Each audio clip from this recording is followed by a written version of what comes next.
Welcome. This is Tuesday, October 25th in the evening that I'm recording this. Some things are happening here. Just want to put some reminders out. We'll start with Ukraine at the beginning here. There was a group of Democrat politicians, 30 House progressive Democrats led by Representative Pramila Jayapal. They put a letter out, and the letter basically was talking about looking for peace in with the Ukrainian conflict. And I only think it was 24 hours later that they retracted it, blamed the interns, and said, no, no, no, no. Every war ends in diplomacy. Okay, quote, every war ends in diplomacy. And this one will too after Ukrainian victory, unquote. So this is kind of disturbing that if the intent here is to not follow the Republican side, or there's a sentiment that the Republicans are going to shut down the war. No, that's kind of a fingers crossed thing. So for folk like us who are more in the center, then war doesn't provide us anything. It does provide the people who are in positions of power ways to expand those powers, especially if they can get an escalation in this war. And that's a big problem right now. An escalation in this conflict could lead to maybe tactical and strategic nuclear weapons. So is there really a difference? I think in one sense we can call that semantics. It's like, oh, well, just a battlefield tactical weapon is fine. A nuclear weapon, a weapon of mass destruction, is a weapon of mass destruction. There's just no way around it. When the nuclear disarmament was happening, there are things like nuclear artillery shells and maybe MLRS rockets. The rocket artillery trucks can mount some of those. These are very, very small devices. That doesn't mean that using them is justified. And there's doctrine involved, and the doctrine is actually from a Russian side. It appears to be they're quite clear with it. They're not going to use them, or they're not going to use them in the Ukrainian theater unless there's an existential threat. And if you look at it from the Russian side, the existential threat would be if there are columns of tanks and columns of Ukrainian or even NATO supported troops that roll into those areas looking to undo the gains that the Russians have gained. So it's interesting if the left, the tolerant left, decides that, well, there's a lot of talk about decolonialism. And Zelensky said, well, the Russians, you can go, go back to Russia. A lot of those people have been in that area for many, many generations. So here in Canada, when we talk about the land that was in some cases taken from the indigenous people, then what's to say that these tolerant left, when you talk about indigenous Russians who've been on that land for a very long period of time, say, oh, well, they voted to break away back in 1991. Yeah, well, then things changed. I spoke about this in the other video. Yeah, Russia back in the Yeltsin times was a cesspool, wasn't working very well. But what did people do? Well, I thought, well, maybe NATO and EU back before EU started this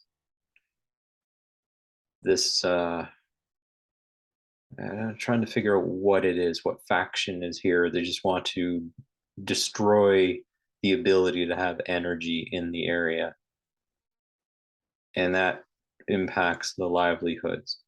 So before I go down too many tangents here, on the battlefield nuke side, that just should not be something that we move towards.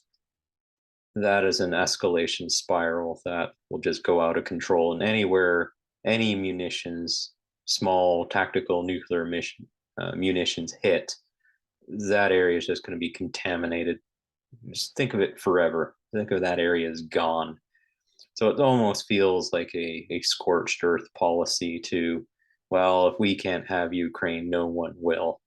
And there's a bit of a dark humor to fight the Ukraine war to every last Ukrainian. I have no ill will against Ukrainians. I work with Ukrainians. I know Ukrainians, and you know what? It's, for the most part, people just want to live a decent, fulfilling life and not have the psychopaths who are in power just run roughshod.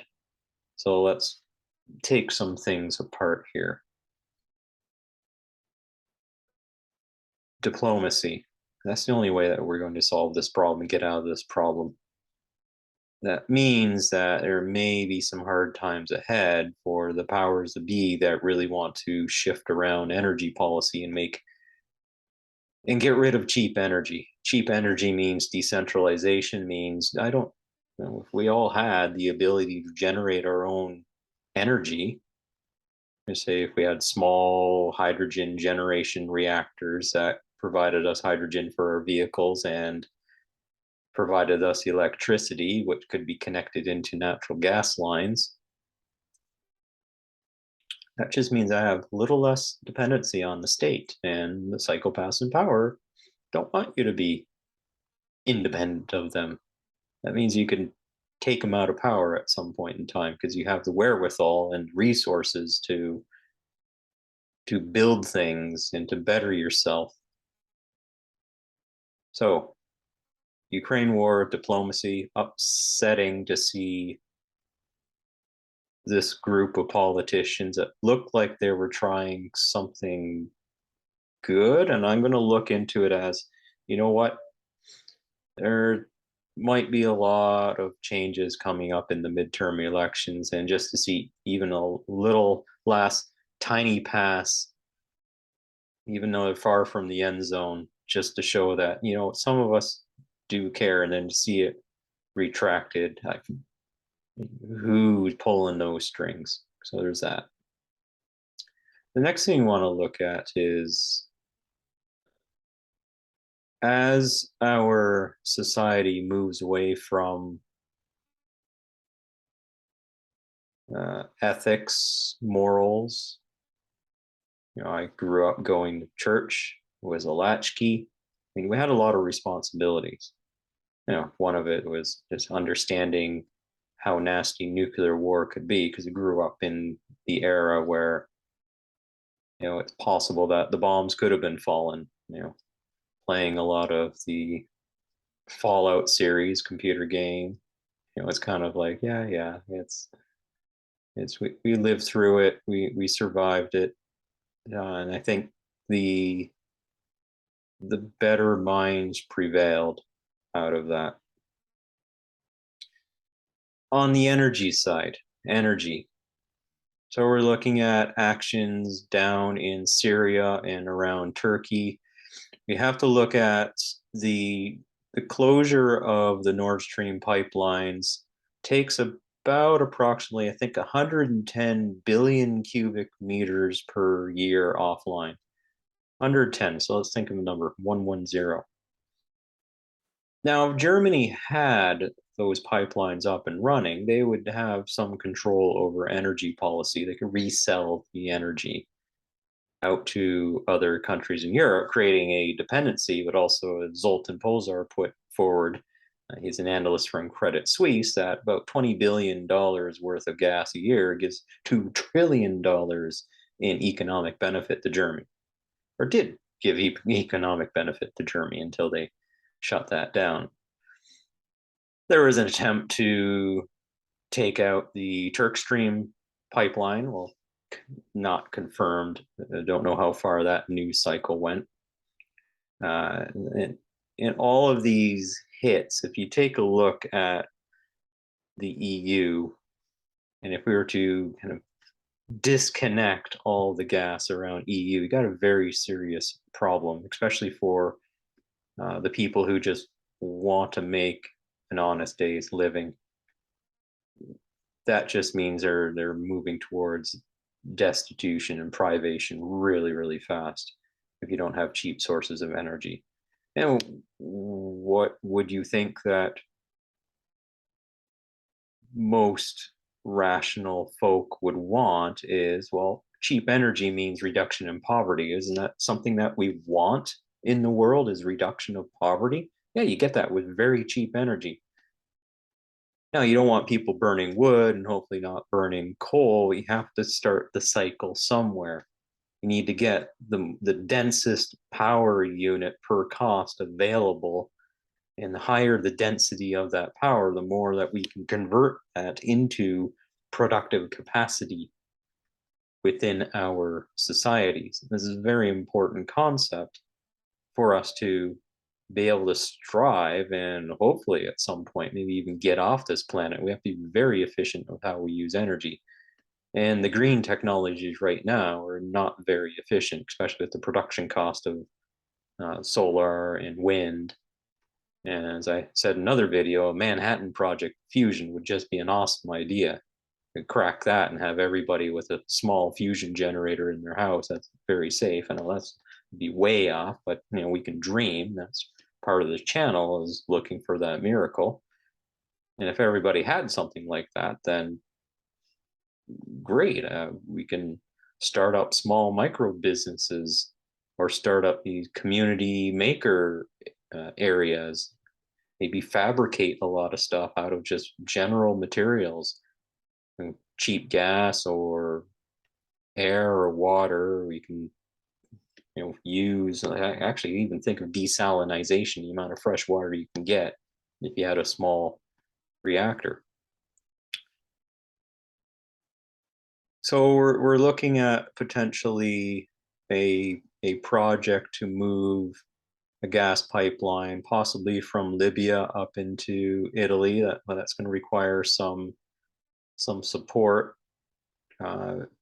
There's Gaddafi, love him or hate him, there was a potential there to help bring in additional energy into the south of Europe. And of course, the architect of all the stuff that we're going through right now, we can't have nice things. Basically took that one to task, especially with the gold dinar. And I speak with some people from Africa, especially Nigeria, and they really this was a chance for Africa to really start to get a step into the global world as well. Okay, instead of getting printed dollars that can be inflated away, it's like, okay, we're going to look for a harder currency, possibly create a commodity-based African currency. If you want our stuff, then you'll have to use this commodity-based security. And of course, well, I guess the EU colonists don't like that idea, as much as it would be great for the people of Africa. So that's, is there a miracle or some potential that could happen there?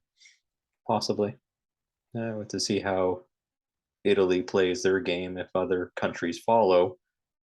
Either you like the yoke of the EU and you like the nanny state and having these Eurotrash technocratic government entities doing everything for you, you're not going to have nice things. It's going to be like like being in a prison. It's going to get to that point. No, not a little bit of a dark future here. Not quite throwing white pills around. The other things that have been happening lately. Yeah, we had the coup in the UK. Looks like is nearing completion. So the Remainers. Remainer is a name for politicians who do not want Brexit to occur. Boris Johnson definitely dropped the ball on getting a lot of the Brexit work to happen. It's possibly him and Queen Liz were doing some work to make sure that the UK stays an independent entity, but now we have these globalist powers that are getting into play there, especially with the new prime minister. Liz Truss is out, a new prime minister in play there, and from some early reports, looks like it's just much like Biden. The handlers set up the teleprompter, and some of his speeches, he looks like he's just figuring out the teleprompter. So Orwell, 1984, you know, all hail the screen. Got to look at the screen. Everything the screen says is true. It's all going to be about the screens. Dirty bomb. Yeah, so there's a bit of the dirty bomb trick going around with Ukraine. Dirty bomb is just a device that has uh, not fission grade or weapons grade uranium that has to be enriched to a high level. There's definitely, as you all know, there's nuclear industry in Ukraine, especially the largest nuclear power plant in Europe in the Zaporozhye area. So there's definitely places to get nuclear material, and wherever else it has been deposited, you just load it all up into some device and detonate it somewhere, and then you contaminate the area. So it's either, were they really going to do this? Well, you can look at what would be the benefit of Zelensky for doing this. Well, possibly to get people to evacuate out of an area if they feel that this is imminent, or if they do it on a very tiny scale and then ramp up the news media spin cycle and get people to get out of the area so that you can bring troops into the area and not have to deal with partisans and other folk, or to bash morale down. So there's that. On the geopolitical side, it's potentially looking like there's the group called BRICS: Brazil, Russia, India, China, South Africa created a trading bloc, and it looks like, well, Saudi Arabia just might join BRICS, or I think the other name of it is the Global South. You have the Collective West, you have the Global South. Collective West includes European Union, UK, or then you have the Davos crew. Then you have the New York banks as potentially another faction. You got the US military as a faction. China has its own faction. Russia has its own faction. Russia does have some cooperations that they're spinning up. So it's another thing that Jerome Powell said, is that we're possibly in a state where we can have multiple reserve currencies. And it may even be good for the US to get out of the reserve currency status. Because it just might be time for a place like China to bring in reserve currency. Just have to blast out a whole bunch of yuan and set up some markets for moving their type of treasury paper around. So that's a possibility. I haven't thought it through as to what that might mean, but having a basket of currencies, or the stronger one would be if the war settles. I think this might be a worry of the EU. We have to go back to what one of the EU politicians was talking about, the garden. And you use the garden. Everybody else is the jungle. Well, what do we mean by that? Well, the garden, we caretake the garden, make everything like the garden. We have kind of the plans and the people to create that safe space. But everything else is the jungle. The jungle can come in and take over a garden. So we have to really expand and work on this garden, make more people like the garden. I Well, as far as the EU is concerned, without that cheap energy coming in with the deindustrialization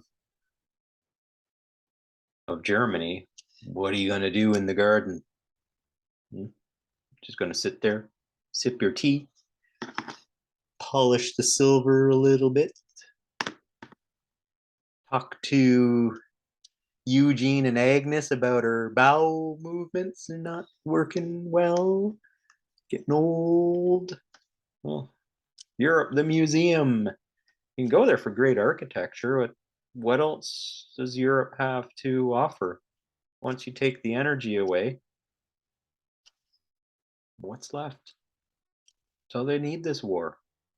They need to create something. They need to try to maybe create new weapons and tanks and stuff and remilitarize.